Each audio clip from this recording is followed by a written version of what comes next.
Assalamu alaikum wa rahmatullahi wa barakatuh. J'espère que vous allez bien. On va poursuivre ce soir, insha'Allah ta'ala, dans l'histoire du prophète Muhammad sallallahu alayhi wa sallam, sa biographie, sa vie. Et on était arrivé, donc dans les cours précédents, au moment où Halima, sa mère de lait, qui s'était occupée de lui pendant un certain temps, elle a ramené le prophète Muhammad sallallahu alayhi wa sallam. Et dites sallallahu alayhi wa sallam quand vous entendez le nom du prophète Muhammad sallallahu alayhi wa sallam. Donc elle l'a amené à sa mère qui était Amina. Certains savants ont dit que elle lui a rapporté alors qu'il avait 4 ans. Donc incha'Allah, on va poursuivre à partir de là. Bismillahirrahmanirrahim. Alhamdulillahi rabbil alamin. وصلى الله وسلم على سيدنا محمد وعلى آله وصحبه الطيبين الطاهرين اللهم علمنا ما جهلنا وذكرنا ما نسينا وانفعنا بما علمتنا وزدنا علما. La louange est à Allah, le Seigneur des mondes, et que l'honneur et l'élévation en degrés soient accordés au prophète Muhammad sallallahu alayhi wa sallam. Nous demandons à Allah qu'il nous fasse apprendre ce que nous ignorons, qu'il nous fasse nous rappeler de ce que nous avons oublié et qu'il nous augmente en connaissance, et nous lui demandons de nous préserver de l'état des gens de l'enfer. Et nous demandons à Allah de nous accorder une intention sincère dans l'apprentissage de la science de la religion et dans l'enseignement et l'application de celle-ci. Donc, Halima avait gardé le prophète sallallahu alayhi wa sallam depuis son plus jeune âge, puisqu'il avait été allaité quelques jours par sa mère Amina, puis il a été allaité par Thuwayba, qui était l'esclave de son oncle, puis Halima est venue le récupérer et elle l'a gardé jusqu'à l'âge de 2 ans. Ensuite, elle est repartie voir sa mère Amina et elle a demandé « Est-ce que je peux encore garder Muhammad ?» Parce qu'elle l'avait beaucoup aimé, elle avait vu toutes les bénédictions, tout le bien qui lui a été apporté, qu'elle a eu, qu'elle a reçu depuis que le prophète Muhammad sallallahu alayhi wa sallam était auprès d'elle. Et donc elle l'a gardé, et certains ont dit qu'elle l'a gardé jusqu'à l'âge de 4 ans. Quand les 2 anges sont venus et qu'ils lui ont ouvert la poitrine, ils ont pris son cœur, ils ont lavé son cœur, ensuite ils l'ont remis à l'intérieur de son corps et ils ont refermé la poitrine.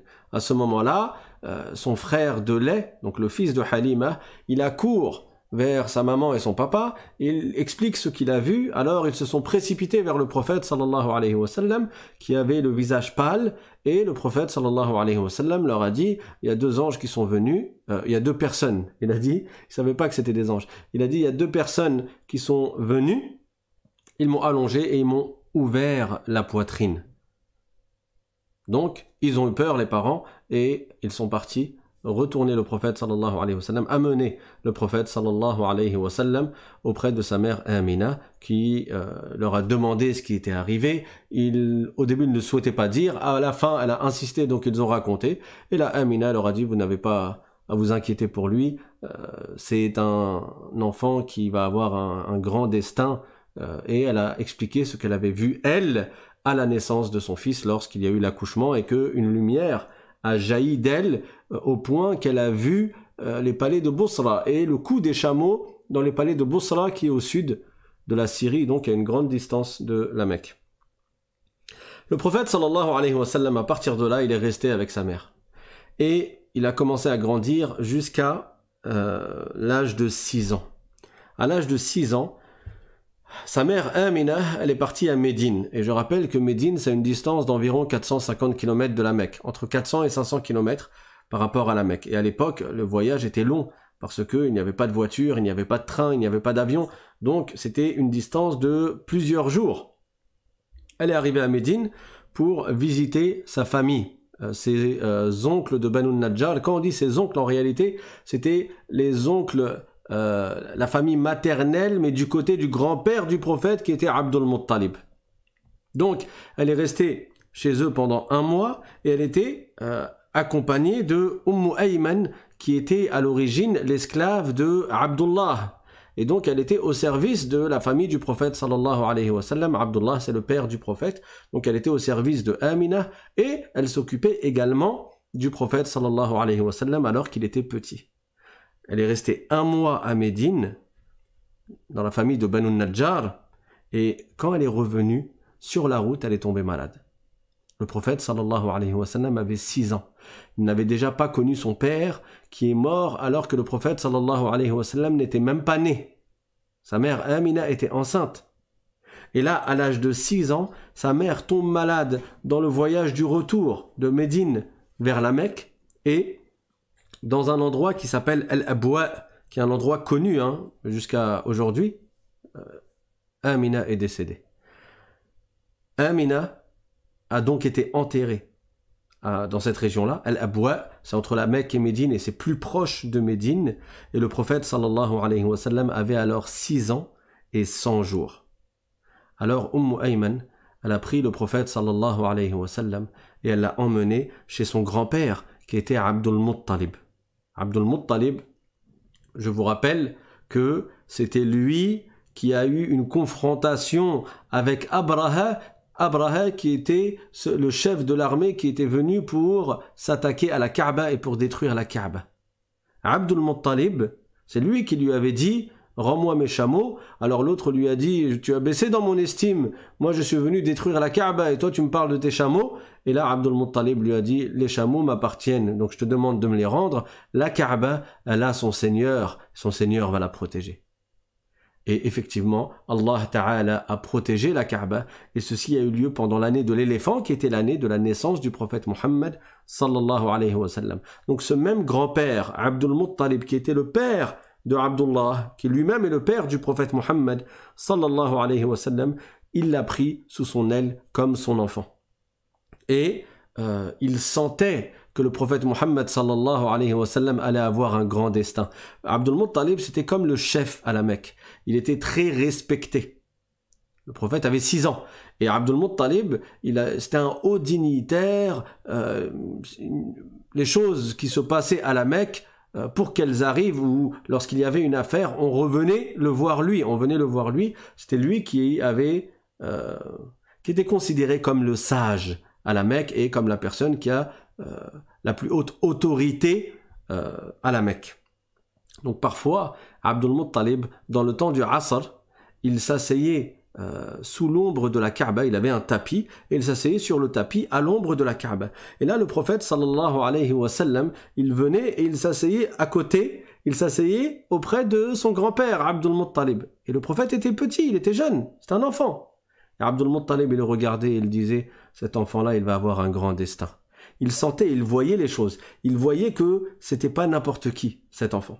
Sauf que, quand le prophète sallallahu alayhi wa sallam a atteint l'âge de 8 ans, donc 2 ans plus tard, Abdul Muttalib est décédé. Le grand-père du prophète sallallahu alayhi wa sallam est décédé. Et donc, à ce moment-là, ou bien juste avant de mourir, il a recommandé à ce que ce soit Abu Talib, l'oncle du prophète sallallahu alayhi wa sallam, qui s'occupe de lui et qui le prenne dans sa famille. Pourquoi Abu Talib?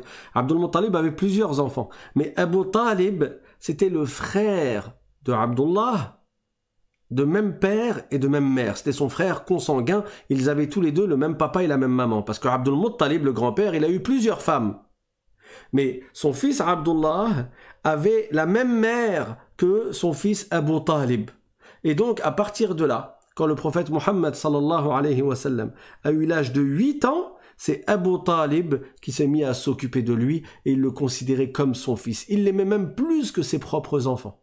Abu Talib, je vous rappelle que c'est le père de Ali, radiyallahu anhu, qui fut par la suite le gendre du prophète Muhammad sallallahu alayhi wa sallam. Bref, on y reviendra, incha'Allah ta'ala. Donc, quand le prophète a eu 8 ans, après la mort de son grand-père Abdul Muttalib, il s'est mis à vivre chez son oncle Abu Talib avec ses cousins. Et Abu Talib, il a remarqué des choses aussi. Comme je vous ai dit précédemment, les signes que le prophète Muhammad sallallahu alayhi wa sallam était un prophète avaient lieu dès sa naissance et même avant sa naissance et également durant son enfance et durant sa jeunesse. Donc Abu Talib, à un moment donné dans sa vie, n'avait pas beaucoup d'argent, il était pauvre. Et la nourriture qu'il avait ne suffisait pas pour toute la famille. Mais il se rendait compte que quand ses enfants mangeaient un plat et que le prophète Muhammad sallallahu alayhi wa sallam n'était pas présent, Alors il n'y avait pas assez à manger et le plat se terminait alors que les enfants avaient encore faim. Par contre, quand le prophète Mohammed sallallahu alayhi wa sallam était avec eux, alors là, il y avait suffisamment de nourriture pour tout le monde, chacun se rassasiait et il restait encore après de la nourriture. Alors, Abu Talib, quand il voyait que ses enfants étaient prêts à manger et qu'il y avait le repas et que le prophète Mohammed sallallahu alayhi wa sallam n'était pas présent, il leur disait « Attendez que mon fils Mohammed arrive ». Il l'appelait mon fils « Attendez que mon fils Mohammed arrive ». Parce que quand il va venir, vous allez manger et là tout le monde sera rassasié. Il voyait la baraka quand, de par la présence du prophète Mohammed sallallahu alayhi wa sallam, il voyait de grandes bénédictions. Et c'est même arrivé une fois, dans la jeunesse du prophète sallallahu alayhi wa sallam, il n'était pas encore devenu, il n'avait pas encore reçu sa mission de prophète. Sa mission de prophète, la révélation, elle a été descendue sur lui quand il a eu 40 ans. Mais avant cela, c'est déjà arrivé que Abu Talib, il est extrêmement soif. Et en présence du prophète Mohammed sallallahu alayhi wa sallam, une fois il a dit « Ah, qu'est-ce que j'ai soif ?» Lui, il ne s'attendait pas à ce que le prophète fasse quoi que ce soit pour lui. Mais c'était histoire de parler. Il a dit « Ah, j'ai extrêmement soif. Ana atshan » Alors le prophète sallallahu alayhi wa sallam, il a frappé la terre avec sa main et de l'eau a jailli de la terre et il en a donné à son oncle. Donc ce genre de signes qui sont extraordinaires, quand ils ont lieu avant qu'il ne reçoive sa mission de prophète, on n'appelle pas cela une mu'jiza, que l'on traduit par miracle. On n'appelle pas cela une mu'jiza, mais c'est un autre terme en arabe. On dit que c'est un irhas. Un irhas, c'est un signe qui annonce que cette personne-là deviendra un prophète. C'est un signe, une chose extraordinaire qui arrive avant l'avènement de la mission du prophète sallallahu alayhi wa sallam. Et il y en a eu d'autres, des irhas, des signes comme ça extraordinaires.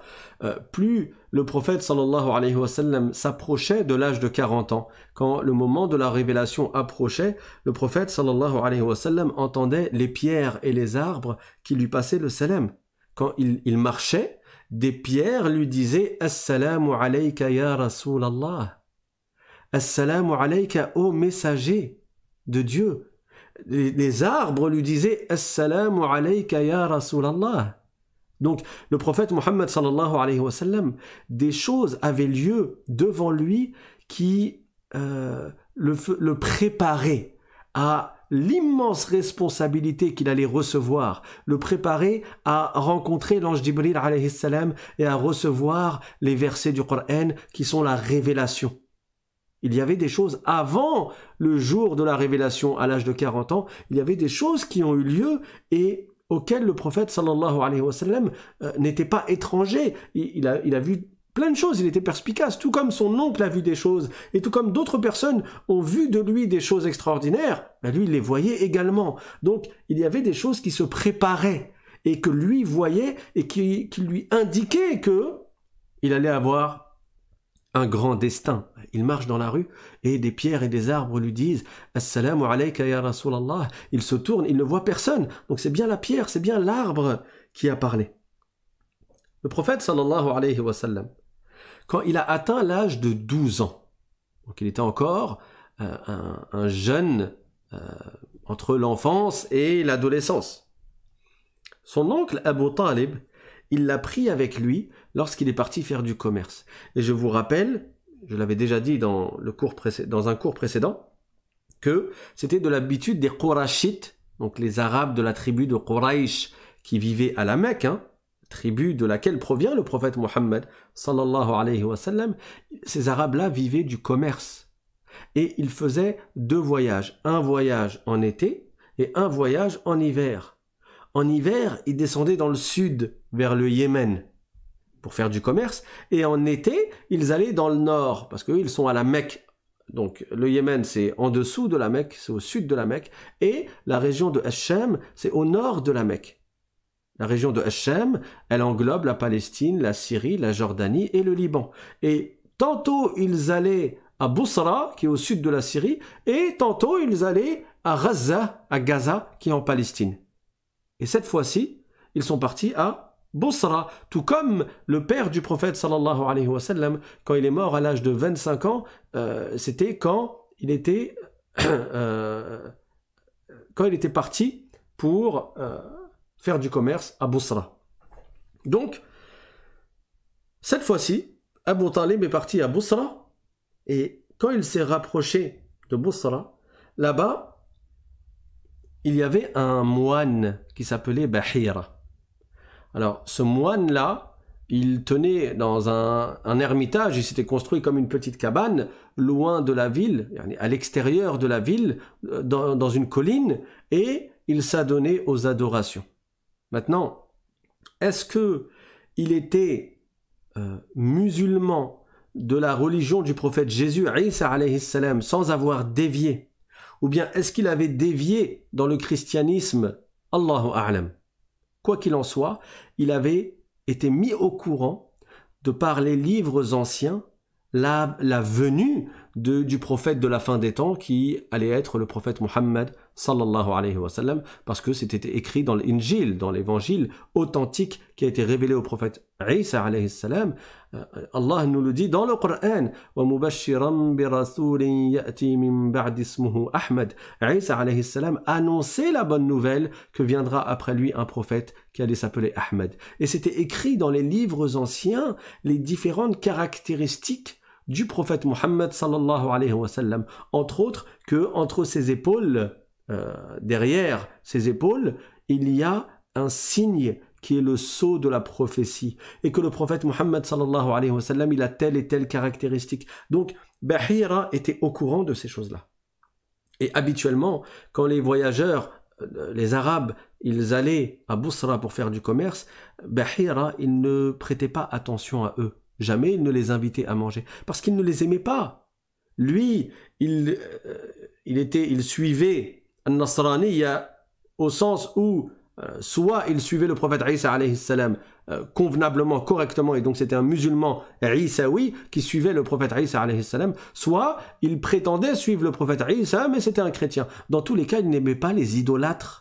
Il n'aimait pas ceux qui adorent les statues. Il n'aimait pas les Arabes qui adoraient les statues. Donc il ne prêtait pas attention à eux. Mais cette fois-ci, du haut de sa colline, qu'est-ce qu'il voit? Il voit la caravane des Arabes qui passe comme d'habitude par ce chemin-là. Et au-dessus, il y a un nuage qui se déplace pour faire de l'ombre sur cette caravane. Et là, ça fait tilt dans sa tête. Un nuage qui se déplace pour faire de l'ombre, sous la chaleur du soleil, pour faire de l'ombre, comme s'il y a quelqu'un d'important à cet endroit-là, qui est protégé par le nuage. Bahira, qu'est-ce qu'il fait? Il fait quelque chose qu'il ne faisait jamais. Il arrête tous les Arabes et les invite à manger, parce qu'il voulait voir. Et donc, il leur a demandé de tous venir et de n'en laisser aucun. Que tout le monde soit invité à manger. Et même ces Arabes-là étaient étonnés. Bahira, il nous invite, mais d'habitude, il ne nous calcule pas. Il ne fait pas attention à nous. Bahira, il observe, il les invite à manger, il leur donne à manger, et il observe, il regarde, et il n'y a rien. Et là, il leur demande, mais tout le monde est là? Ils ont dit, oui, tout le monde est là. Il a dit, non, est-ce que tout le monde est là? Et là, ils disent, non, il y a un jeune qui est resté avec les affaires, avec les animaux. Et là, Bahira, il dit, non, moi j'ai demandé à ce que tout le monde soit là. Alors, on amène le prophète Muhammad sallallahu alayhi wa sallam, et Bahira l'observe.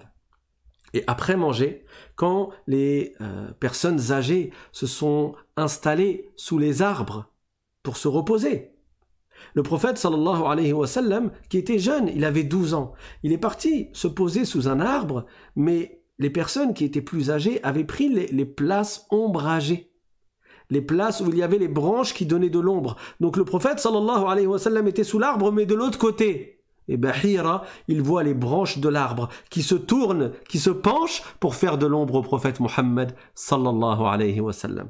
Alors il va voir le prophète Muhammad sallallahu alayhi wa sallam et il commence à lui poser des questions. Est-ce qu'il t'arrive des choses étonnantes? Et le prophète sallallahu alayhi wa sallam, il lui dit, oui, j'ai des rêves prémonitoires, je fais des rêves, et il arrive exactement la même chose que ce que j'ai vu dans le rêve. Et il voit, Bahira voit le sceau de la prophétie entre les épaules du prophète sallallahu alayhi wa sallam. Il a vu le nuage, il a vu l'arbre qui se penche. C'est bon, il a compris. Il a dit, c'est lui, le prophète de la fin des temps. Alors il demande aux gens, qui est le père de cet enfant? Et Abu Talib y vient, c'était son oncle, et il dit, je suis son père. Et Bahira il dit, c'est pas possible, c'est pas possible que cet enfant ait un père. Cet enfant est nécessairement un orphelin, son père doit être mort. Et Abu Talib, il dit, oui, je ne suis pas son père, en fait je suis son oncle, et effectivement son père est mort. Et Bahira lui dit, moi je sais qui est cet enfant. Et cet enfant, c'est le prophète de la fin des temps. Il va devenir le messager de Dieu. Mais moi, je l'aime bien. J'ai peur que si tu l'emmènes à Bosra, les Juifs qui sont là-bas se rendent compte de qui il est, tout comme moi, je me suis rendu compte de qui il est. Et j'ai peur qu'ils veuillent lui faire du mal. Donc retourne à la Mecque, emmène cet enfant à la Mecque et ne le prends pas avec toi dans la région de Hachem. Ne le prends pas avec toi à Bosra. Alors Abu Talib a eu peur pour son neveu, pour le prophète Muhammad sallallahu alayhi wa sallam, et il l'a rapporté à la Mecque, il ne l'a pas emmené à Bosra, suite à la parole de Bahira. Et le prophète sallallahu alayhi wa sallam a continué à grandir, jusqu'à ce qu'il atteigne l'âge de 25 ans. Et bien sûr, pendant toute cette période-là, le prophète sallallahu alayhi wa sallam n'adorait pas les statues, contrairement aux idolâtres qui vivaient à la Mecque. Le prophète sallallahu alayhi wa sallam, Bahira lui a demandé au sujet des statues. Et le prophète lui a répondu, il n'y a pas quelque chose que je déteste plus au monde que ces idoles-là, que ces statues. Le prophète sallallahu alayhi wa sallam, comme tous les prophètes, jamais il n'a associé Allah à ses créatures. Les prophètes sont des croyants depuis leur plus tendre enfance. Même s'ils vivent au sein d'une communauté de mécréants, les prophètes ne font pas de la mécréance. Ils n'adorent jamais les idoles. Et le prophète Muhammad sallallahu alayhi wa sallam détestait les idoles. Et il l'a dit à Bahira. Donc à l'âge de 25 ans, Abu Talib, il n'avait pas beaucoup d'argent. Et il était pauvre. Alors il demande au prophète Muhammad sallallahu alayhi wa sallam d'aller faire du commerce pour une femme noble qui était de la haute société, qui était riche et qui faisait du commerce.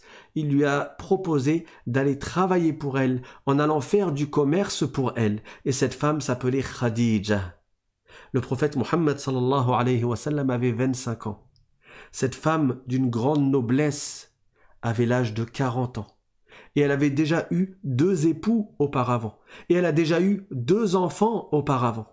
Alors le prophète Muhammad sallallahu alayhi wa sallam, il va proposer ses services à Khadija et bien entendu, il allait avoir un salaire pour ce travail. L'objectif était d'aller transporter des marchandises pour Khadija et de vendre ou d'acheter là-bas, dans la région de Hachem, puis de revenir et ce qu'il a gagné de vendre dans la région de Hachem, puis de revenir et d'apporter les gains à Khadija, et Khadija lui verse un salaire. Quand il a proposé cela à Khadija, alors que lui, il était connu comme étant extrêmement honnête, comme ayant un excellent comportement. Jamais les gens n'avaient vu de lui un comportement déplacé, une malhonnêteté, une tricherie, une injustice, une trahison. Jamais. C'était un prophète, sallallahu alayhi wa sallam. Comme tous les prophètes, il a été doté des meilleurs des comportements. Et lui-même, il l'a dit par la suite, Innama bu'ithtu li'utammima makarim al-akhlaq, c'est-à-dire j'ai été envoyé pour parfaire les meilleurs des comportements. Donc Khadija, quand elle a vu le prophète Muhammad sallallahu alayhi wa sallam qui proposait ses services, elle lui a dit U'tika dhi'fa ma u'ti ghayrak li amanatik. Elle lui a dit je vais te donner le double du salaire que je donne aux autres parce que tu es digne de confiance, parce que tu es honnête. Et le prophète sallallahu alayhi wa sallam, il part à Bosra et il y a avec lui le serviteur de Khadija qui s'appelle Maïsara. Maïsara, sur la route, il voit des choses extraordinaires. Le prophète n'a que 25 ans. Maïsara voit un nuage, comme quand le prophète était jeune, alayhi salatu wassalam. Il voit un nuage qui se déplace pour faire de l'ombre au prophète Muhammad sallallahu alayhi wa sallam. Et Maïsara, il enregistre ça dans sa tête. Quand ils arrivent à côté de Busra, le prophète sallallahu alayhi wa sallam s'arrête sous un arbre et il se pose sous un arbre. Et là, il y a un autre moine qui s'appelle Nastur. Et cet autre moine, c'est pas Bahira, c'est un autre, lui aussi, il observe la personne qui s'est posée sous l'arbre, il voit les branches qui se tournent pour faire de l'ombre au prophète sallallahu alayhi wa sallam. Il a vu au loin le nuage qui protégeait le prophète Muhammad sallallahu alayhi wa sallam. Et donc il va voir Maysara, le serviteur de Khadija, et il lui dit « Qui est cet homme ?» Alors Maysara lui répond « C'est un homme de Quraysh, c'est un arabe de Quraysh. » Et Nastur, je crois, j'ai dit Bahira tout à l'heure, peut-être j'ai fait un lapsus. Nastur, il demande à Maysara, il lui dit qui est cet homme? Et Maysara lui répond, c'est un arabe de Quraysh.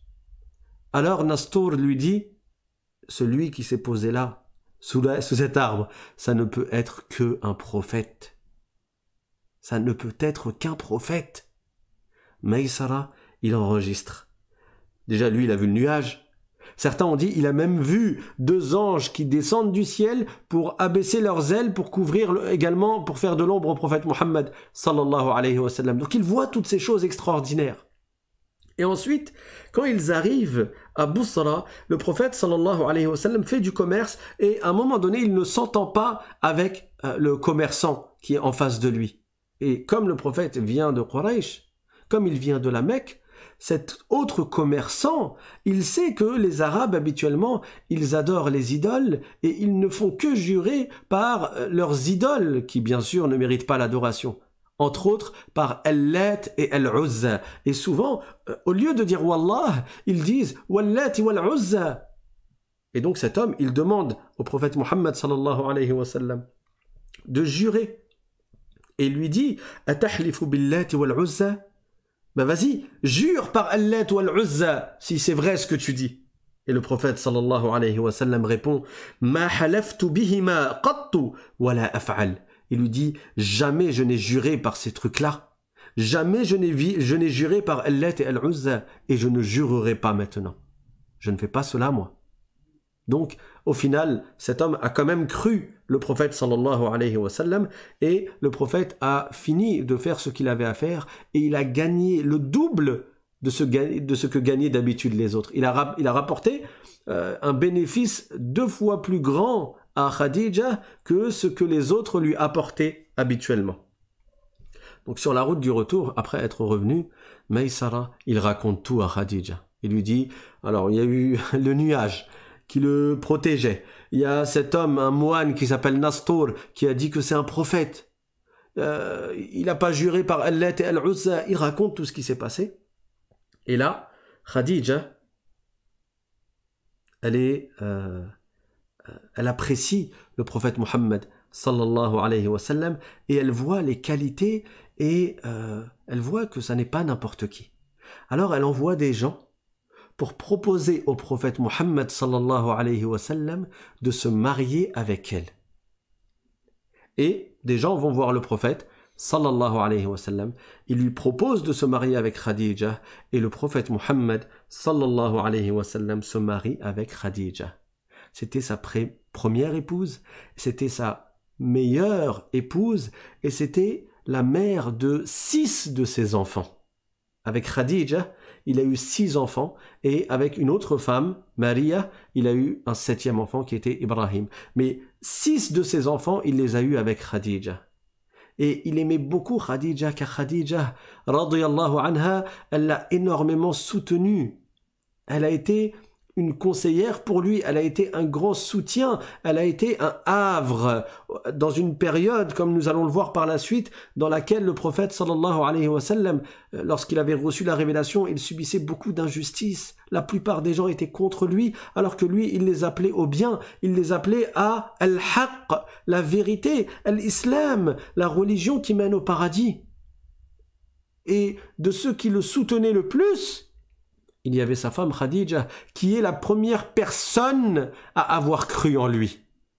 Non seulement c'est la première femme qui a embrassé l'islam à l'époque du prophète sallallahu alayhi wa sallam, mais c'était la première personne Elle a embrassé l'islam avant Abu Bakr. Elle a embrassé l'islam avant Ali radiyallahu anhu. Elle a cru immédiatement au prophète Muhammad sallallahu alayhi wa sallam et elle l'a soutenu radiyallahu anha. Khadija, c'est la deuxième meilleure femme de cette communauté. Et c'est qui la première meilleure femme de cette communauté? C'est la fille de Khadija, Fatima, la fille du messager d'Allah sallallahu alayhi wa sallam. Dans l'absolu, depuis l'époque de Adam alayhi salam, la meilleure des femmes est Maryam, la mère du prophète Jésus, la mère du prophète Isa alayhi salam. Ensuite, la deuxième meilleure femme de l'humanité, c'est Fatima, la fille du prophète Muhammad sallallahu alayhi wa sallam. Et ensuite, la troisième meilleure femme de l'humanité, c'est Khadija, la première épouse du prophète Muhammad sallallahu alayhi wa sallam. Et il n'a pas eu d'autre épouse tant qu'il était marié avec Khadija. Ce n'était que après la mort de Khadija qu'il a épousé d'autres femmes pour une sagesse. Il a eu plusieurs femmes pour une grande sagesse que nous verrons plus tard, incha'Allah. Mais de l'âge de 25 ans, jusqu'à ce que Khadija décède, peu de temps avant l'émigration vers Médine, le prophète sallallahu alayhi wa sallam n'était marié que avec Khadija. Et ça, c'est une preuve contre ces gens qui s'attaquent à l'islam et qui osent proférer des paroles immondes au sujet du prophète Muhammad sallallahu alayhi wa sallam. Ces gens-là ne savent rien de la vie du prophète sallallahu alayhi wa sallam. Ces gens qui insultent le prophète et qui essayent de le dénigrer ou de le rabaisser ou de lui attribuer le fait que c'était un homme qui courait après les femmes. A'oudhu billah. Le prophète, c'était le plus beau des hommes. Alors qu'il avait 25 ans, il s'est marié avec une femme qui en avait 40 et qui avait déjà eu deux maris et qui avait déjà eu 2 enfants. C'est ça, quelqu'un qui court après les femmes. Et il est resté avec elle. Quand le prophète a eu l'âge de 40 ans, il était encore marié que avec Khadija. Et c'est quand le prophète sallallahu alayhi wa sallam a eu l'âge de 50 ans que Khadija est décédée. Environ 50 ans. 10 ans après la révélation. Donc il a passé 25 années de sa vie avec une femme qui avait 15 ans de plus que lui. Comment prétendre, comment oser dire que c'est quelqu'un qui courait après les femmes alors qu'il était extrêmement beau, extrêmement fort, extrêmement sage, extrêmement doux, extrêmement bon, extrêmement intelligent? Il aurait pu avoir qui il voulait parmi les femmes, mais il est resté avec Khadija, radiyallahu anha. Là, on parle de la meilleure des créatures. On parle du prophète Muhammad sallallahu alayhi wa sallam. Et tu trouves des gens qui osent l'insulter, wal-'iyadhu billahi ta'ala. Ces gens-là, s'ils ne se repentent pas, ils mériteront un châtiment intense en enfer, qui ne s'arrêtera jamais. Sallallahu alayhi wa sallam. Sallallahu alayhi wa sallam.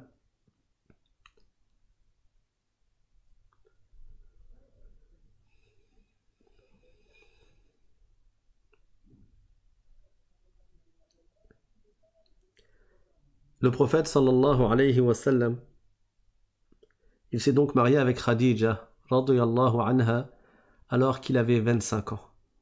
Khadija avait 40 ans. Et il continuait encore à grandir, à prendre de l'âge, et toujours avec son excellent comportement. Toujours, il était bien vu de tous, au point que les gens le surnommaient Al-Amin, l'honnête, le digne de confiance. Et quand il a atteint l'âge de 35 ans, il y a eu un événement important, c'est que les Arabes de la Mecque, de Quraysh, qui étaient ceux qui étaient chargés de s'occuper de la Kaaba. Et je vous rappelle que chaque année, les Arabes de toutes les régions d'Arabie venaient pour faire leur pèlerinage. Même si ça n'était pas des musulmans, ils avaient gardé cette habitude depuis l'époque du prophète Ibrahim alayhi salam, leur ancêtre.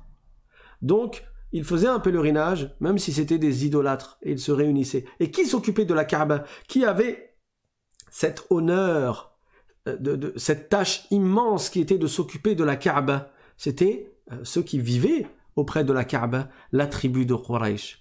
Et quand le prophète sallallahu alayhi wa sallam a eu l'âge de 35 ans, les Arabes de Quraysh ont décidé de rénover la Kaaba. Au début, ils ont eu peur, parce qu'ils ont pensé à l'année de l'éléphant. Quand Abraha a voulu détruire la Kaaba, il a été anéanti.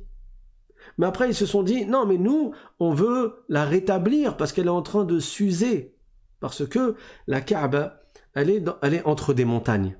Et la terre qui est là-bas, elle est, comment dire, elle est rocailleuse, on dit, ou rocailleuse. C'est des pierres, c'est des rochers. Elle est rocheuse, je crois on dit. En tout cas, la terre qui est à la Mecque, quand il pleut, ça fait des inondations. D'ailleurs, jusqu'à il n'y a pas si longtemps que ça, il y arrivait quand il pleuvait qu'il se trouve des grandes inondations au point que l'eau, elle monte jusqu'à la porte de la Kaaba, sachant que la porte de la Kaaba, elle est surélevée. Un homme doit lever sa main en étant debout pour atteindre le pied de la porte de la Kaaba. Elle n'est pas au sol. Et il y a même des photos qui existent actuellement qui montrent la Kaaba qui est inondée, donc l'eau qui monte. Et donc, avec tout cela, et avec toutes ces années, la Kaaba avait été touchée par ces événements. Donc, les Arabes de Quraysh ont voulu la rétablir, la rénover, la reconstruire, et donc, ils se sont mis à la reconstruire, ils se sont mis d'accord, comme il y avait plusieurs clans, que chacun allait participer pour reconstruire une partie de la Kaaba pour la rénover. Jusqu'à ce qu'arrive le moment où il fallait poser la pierre noire. Mais là, chaque clan voulait avoir le privilège, l'honneur d'être celui qui a posé la pierre noire dans le coin de la Kaaba. La pierre noire, c'est une pierre qui vient du paradis. C'est une pierre qui vient du paradis, dans laquelle il y a beaucoup de baraka. Le prophète, sallallahu alayhi wa sallam, lui-même, il a embrassé la pierre noire et nous a recommandé de le faire. Lorsqu'on fait le pèlerinage, c'est bien d'embrasser la pierre noire. Si tu peux, s'il y a trop de monde autour, ou bien en ce moment ils ont mis des barrières à cause des mesures pseudo... bref, et donc si tu peux, si tu as l'occasion de toucher la Kaaba, d'embrasser la Kaaba, il y a beaucoup de bien, il y a beaucoup de baraka. Ça ne veut pas dire qu'on adore la pierre noire. Si tu peux embrasser la pierre noire, embrasse la pierre noire. Le prophète sallallahu alayhi wa sallam l'a fait. Mais il y a des gens qui ne comprennent pas, et quand tu vas embrasser la pierre noire, c'est possible, ils vont dire tu as fait du shirk, alors que ça n'est pas du shirk, sinon le prophète aurait été un mushrik, ça c'est une sunna du prophète, sallallahu alayhi wa sallam. La pierre noire provient du paradis, elle est descendue du paradis. Donc les clans, ils ont commencé à se disputer, et ils sont restés comme ça pendant plusieurs jours, parce que chacun voulait être celui qui pose la pierre noire dans l'angle de la Kaaba, le même angle dans lequel la pierre noire est actuellement.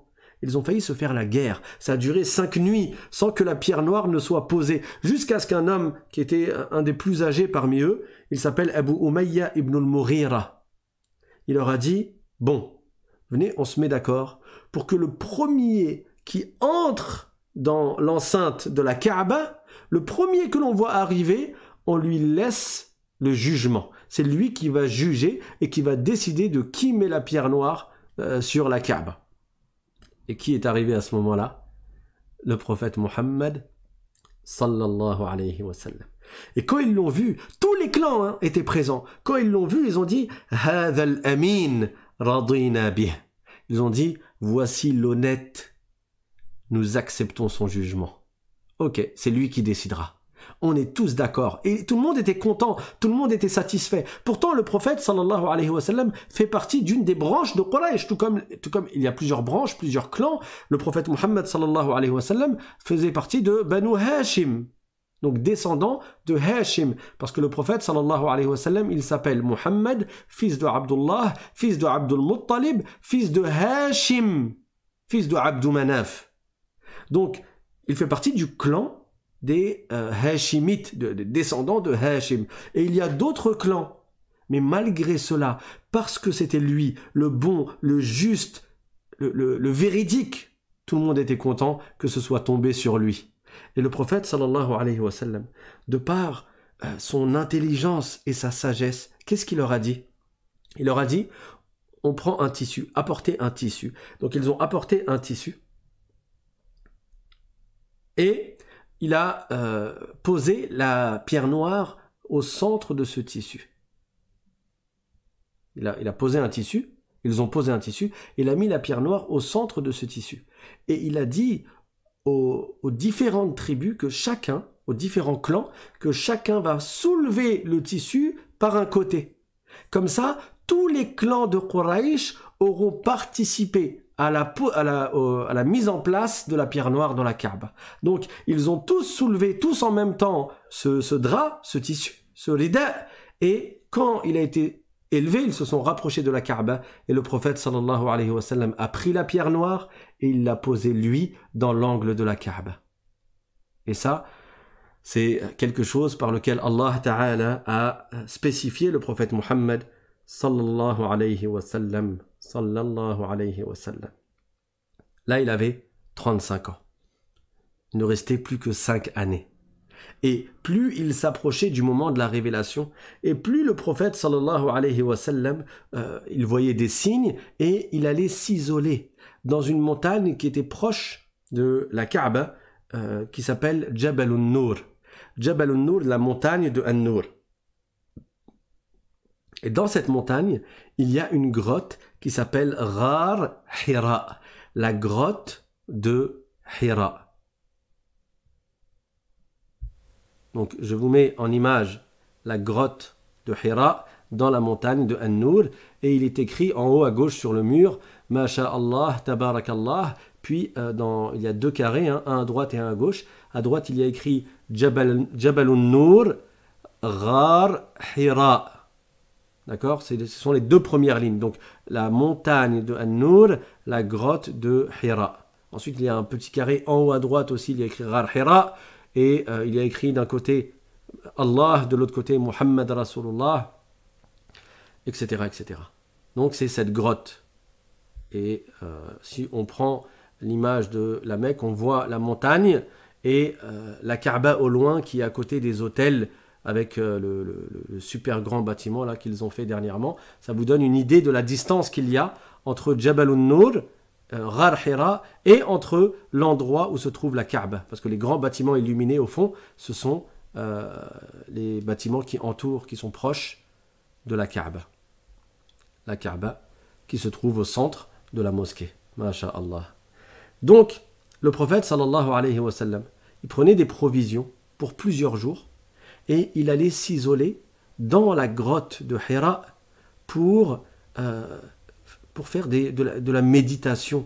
Il méditait quant à la création et aux créatures, aux signes de la toute-puissance d'Allah. Bien sûr, il avait pour croyance que ce monde a un créateur, et il croyait en Allah subhanahu wa ta'ala, mais sans avoir obtenu encore les détails de la foi. Les détails de la foi que l'on apprend dans le hadith de Jibril alayhi salam. Quand le prophète sallallahu alayhi wa sallam lui a dit Al-imanu an tu'mina billahi wa malaikatihi wa kutubihi wa rusulihi wal yawmil akhir wa tu'mina bil qadari khayrihi wa sharrihi. Donc la foi, c'est que tu crois en Allah, en ses anges, en ses livres, en ses messagers au jour dernier, et que tu crois en la destinée, qu'elle soit du bien ou du mal. Les détails ensuite dans les branches de la foi, le prophète sallallahu alayhi wa sallam n'avait pas tous les détails, mais bien entendu il avait la bonne croyance. Il croyait que ce monde a un créateur, il croyait en Allah Ta'ala, et il allait faire il allait faire des adorations en s'isolant loin des idolâtres, loin de ceux qui adorent les statues. Et certains ont dit qu'il faisait cela pendant 1 mois dans l'année. Il restait 1 mois, il allait prendre des provisions, il restait plusieurs jours. Quand il manquait de provisions, soit Khadija allait lui apporter des provisions, soit lui, il revenait pour récupérer des provisions. Et quand il était là-bas, à la grotte de Hira, s'il voyait des gens passer qui étaient pauvres, il partageait. Parce qu'il était extrêmement généreux, il avait vraiment les meilleurs des comportements, alayhi salatu wassalam. Et donc il faisait des rêves vertueux, des rêves prémonitoires, les arbres et les pierres lui passaient le salam, etc. Jusqu'à ce qu'il atteigne l'âge de 40 ans. Et durant le mois de Ramadan, alors qu'il avait l'âge de 40 ans, et qu'il était dans cette grotte, la grotte de Hira, le prophète sallallahu alayhi wa sallam a reçu une visite. La visite de l'ange Jibril alayhi salam. L'ange Jibril alayhi salam, quand il visitait le prophète sallallahu alayhi wa sallam, il prenait l'apparence d'un homme. Il n'avait pas sa véritable apparence. Le prophète sallallahu alayhi wa sallam a vu Jibril alayhi salam sous sa véritable apparence à 2 reprises. Une fois dans un endroit qui s'appelle Adjiyad, quand Jibril alayhi salam lui a dit « Demande à Allah la permission pour que tu me vois sous ma véritable apparence. » Alors le prophète sallallahu alayhi wa sallam, il a invoqué Allah pour cela, et Jibril est apparu et il a recouvert de l'Orient jusqu'à l'Occident. Le prophète sallallahu alayhi wa sallam, ce qu'il a vu était tellement imposant, tellement impressionnant qu'il s'est évanoui. Et quand il s'est réveillé, le prophète sallallahu alayhi wa sallam a dit à Jibril alayhi salam, je n'avais pas pensé, imaginé qu'Allah a créé quelque chose d'aussi grand. Et Jibril alayhi salam lui a dit, Allah m'a créé avec 600 ailes et je n'ai déployé que 2 ailes. Il a couvert tout, de l'est jusqu'à l'ouest, de l'Orient à l'Occident. Il a dit, Allah m'a créé avec 600 ailes et je n'ai déployé que 2 ailes.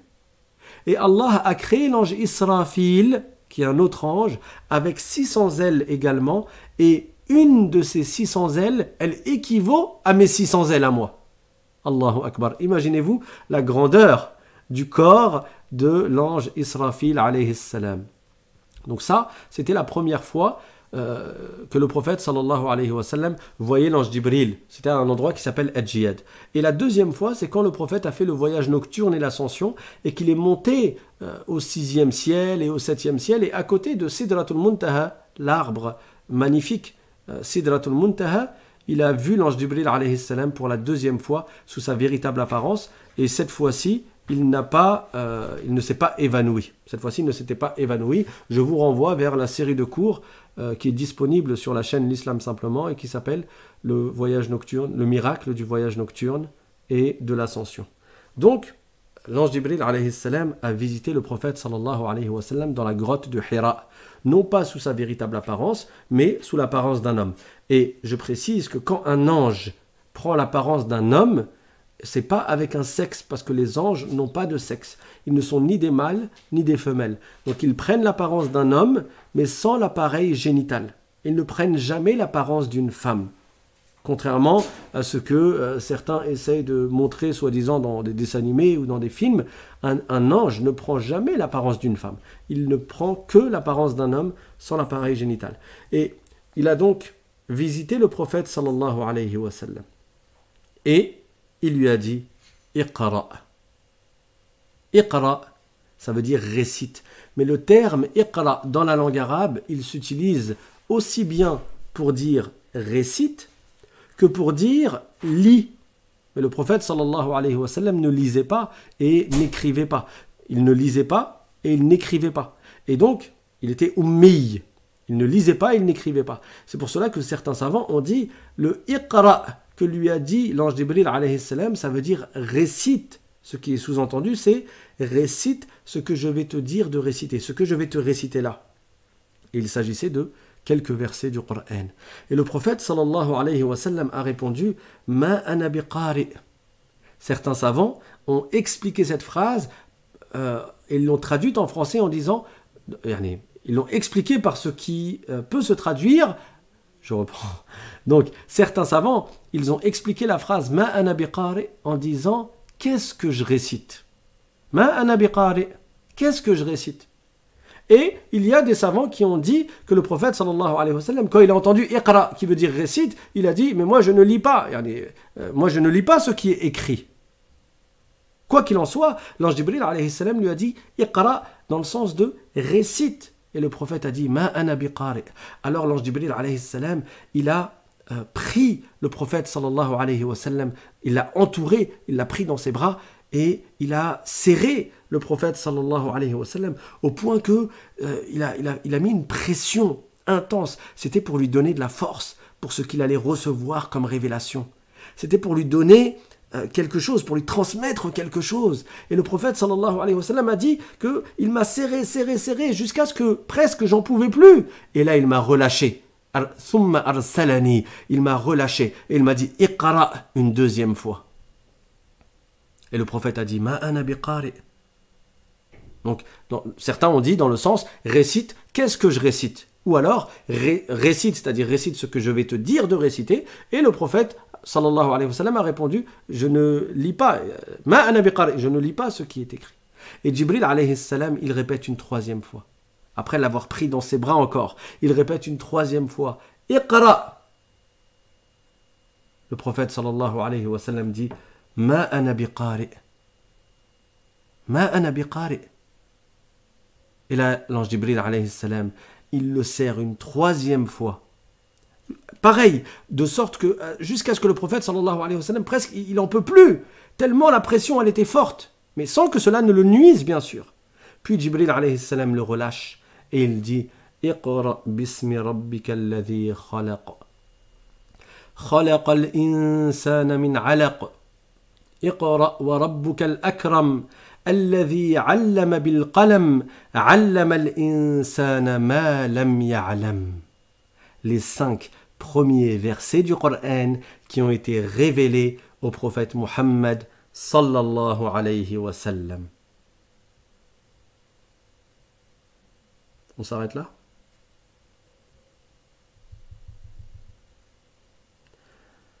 Inch'Allah, on va s'arrêter là et on expliquera la suite et on parlera de ces versets et de ce qui est arrivé après demain, bi'idhnillahi ta'ala.